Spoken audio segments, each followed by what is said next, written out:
Bueno, mis queridos hermanos, mis queridos oyentes, ha llegado el momento de abrir la palabra de Dios. Y en la cita bíblica la encontramos en Hebreos 12. Vamos a comenzar desde el 1. Porque sabemos que la palabra de Dios, ¿verdad? Que en estos días más que todo, en esta generación en la que Dios nos ha puesto, no olvidemos que estamos aprendiendo de cómo ir de la mano de nuestro Señor Jesús. Y en esta hora, nuestro Dios nos va a hablar a través de su palabra. Y la palabra de Dios dice así: por tanto, nosotros también, teniendo en derredor nuestro tan grande nube de testigos, despojémonos de todo peso y del pecado que nos asedia, y corramos con paciencia la carrera que tenemos por delante. Puestos los ojos en Jesús, el autor y consumador de la fe, el cual, por el gozo puesto delante de él, sufrió la cruz, menospreciando el oprobio, y se sentó a la diestra del trono de Dios. Considerad a aquel que sufrió tal contradicción de pecadores contra sí mismo, para que vuestro ánimo no se canse hasta desmayar. Amén. Qué hermosas palabras encontramos en estas citas. Dios nos está diciendo que pongamos nuestros ojos, nuestra mirada en nuestro Señor Jesús, aquel que vino y tomó toda nuestra maldad, se hizo pecado, se humanizó, mis queridos hermanos. A veces tenemos tantos problemas, estamos agobiados por tantas situaciones y no nos ponemos a pensar, no nos detenemos a pensar en lo que Dios vino a hacer por nosotros. El Señor no quiere, mis queridos hermanos, que en esta vida, que en esta tierra pasemos con muchas preocupaciones, que pasemos con depresión. Eso es el resultado, mis queridos hermanos, de no poner nuestra mirada en Cristo Jesús. Debemos de aprender a confiar en nuestro Salvador y Redentor. Pongamos nuestra mirada, mis queridos hermanos, en las cosas celestiales, porque solo así podemos caminar confiados y agarrados de la mano de nuestro Dios, quien siempre está allí, dispuesto a ayudarnos, dispuestos a pelear la buena batalla, dispuesto a levantarnos cuando caemos. Él siempre está dispuesto a darnos su mano de amor.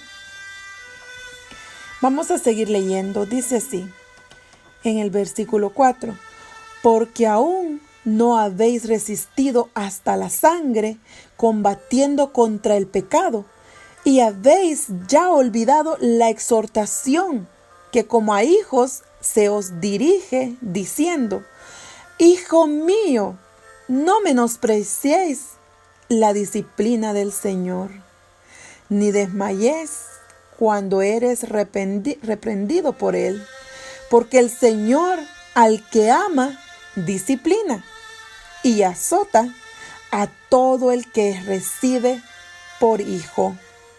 Si soportáis la disciplina, Dios os trata como a hijos, porque ¿qué hijo es aquel a quien el Padre no disciplina? Pero si se os deja sin disciplina, de la cual todos han sido participantes, entonces sois bastardos y no hijos. Podemos entender estos versículos, pero no apartando ese amor que Dios nos tiene. Dios lo que quiere es que nos entreguemos, mis queridos hermanos, por completo a Él.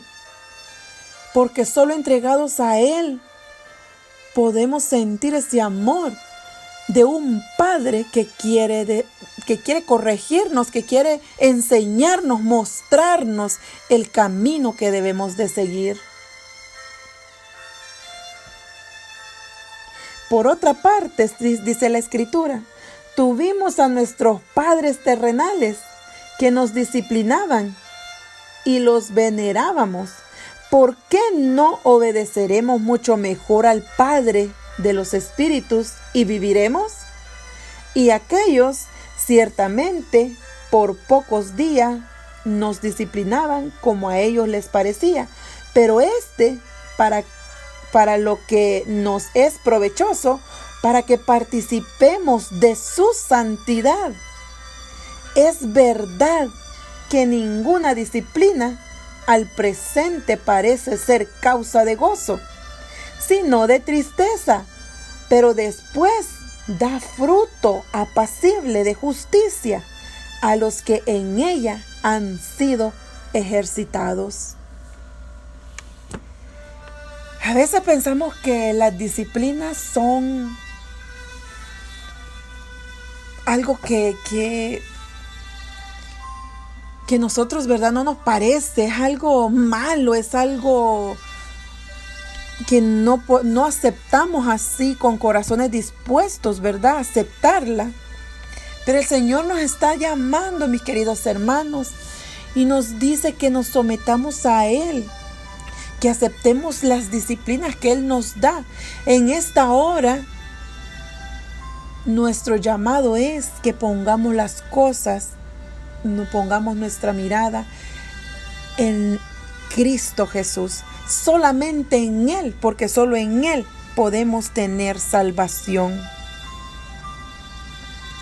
Podemos ver en las generaciones pasadas hombres que pusieron su mirada en Cristo Jesús sin apartar a un lado la disciplina. Podemos ver en aquella generación cuando la maldad del hombre era tan grande, aunque no es tan diferente como esta generación en la que Dios nos ha puesto. Pero en las generaciones pasadas, esa maldad del hombre estaba tan grande que Dios llegó hasta el punto de arrepentirse de haberlo creado, pues vio que su maldad era mucha y que todo designio de los pensamientos de su corazón era de continuo solamente el mal. Más de 100 años antes del diluvio, el Señor envió un ángel al fiel Noé para hacerle saber que no tendría más misericordia de los miembros de la raza corrupta. Pero no quería que ignoraran su propósito. Instruiría a Noé y lo transformaría en un fiel predicador para advertir al mundo acerca de la instrucción que se avecinaba, a fin que los habitantes de la tierra no tuvieran excusa.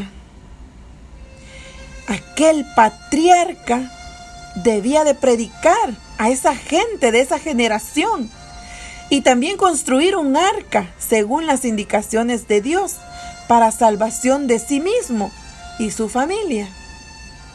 No solo debía de predicar, sino que su ejemplo al construir el arca habría de convencer a todos que creía lo que predicaba. Noé y su familia no estaban solos al temer y obedecer a nuestro Dios. Pero el patriarca era el más piadoso y santo de todos los hombres de la tierra, y a él preservó Dios para que llevara a cabo su voluntad al construir el arca y advertir al mundo acerca de su próxima condenación. Podemos ver a ese Noé recibiendo instrucciones. También recibía disciplina. Y si estamos recorriendo, ¿verdad?, entre su genealogía, podemos ver a Matusalén, el abuelo de Noé, el cual vivió hasta el mismo año cuando ocurrió el diluvio. Y hubo otros que creyeron en la predicación de Noé y le ayudaron en la construcción del arca, que murieron antes que las aguas de éste cayeran sobre la tierra. Condenó al mundo por su predicación y su ejemplo al construir esa arca. Dios dio a todos los que querían la oportunidad de arrepentirse y volverse a Él. Pero no creyeron en la predicación de Noé. Se burlaban de sus advertencias, lo ridicularizaban. La construcción de aquel inmenso barco, arca, sobre esa tierra seca, imagínense, podemos ver todo lo que él pasó. Podemos imaginarnos de las burlas que él recibía cuando estaba construyendo esta arca que Dios le había mandado hacer. Pero los esfuerzos del patriarca para reformar a sus congéneres no tuvieron éxito.